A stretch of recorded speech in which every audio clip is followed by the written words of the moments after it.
der Badewanne und die ist bis oben hin voll mit Wasser und duftendem Schaum. Und hier habe ich Seife und einen Waschlappen, um mich zu waschen. Und ich habe hier eine praktische Bürste, um mir meinen Rücken abzuschrubben. Und auch ein großes, flauschiges Handtuch, um mich nach dem Baden abzutrocknen. Aber da gibt's noch was, was mir das Baden zum schönsten Erlebnis des ganzen Tages macht. Und wisst ihr, was das ist? Es ist ein ganz besonderer Freund von mir. Mein allerliebster kleiner Kumpel.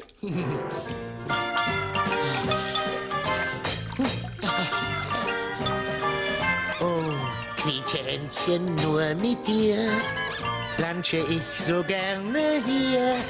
Quietscheentchen, ich hab dich so furchtbar lieb. Bobo, Bobido, Quietscheentchen, so ein Spaß.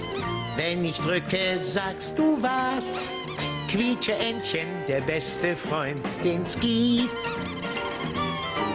Oh, jeden Tag, wenn ich baden mag oder spritzen, seh ich auf meinem Lieblingsplatz meinen kleinen Schatz sitzen. Pitsche, pitsche, patsch, pitsch, Quietscheentchen, du bist mein und gehörst nur mir allein. Quietscheentchen, ich hab dich so furchtbar lieb. Du, Quietscheentchen, soll ich dir mal mit meiner neuen Rückenschrubbürste den Rücken schrubben? Du willst? Dann los, schön so. Du, die Ohren müssen wir aber auch waschen. Ach so, richtig, du hast ja gar keine Ohren, Entchen.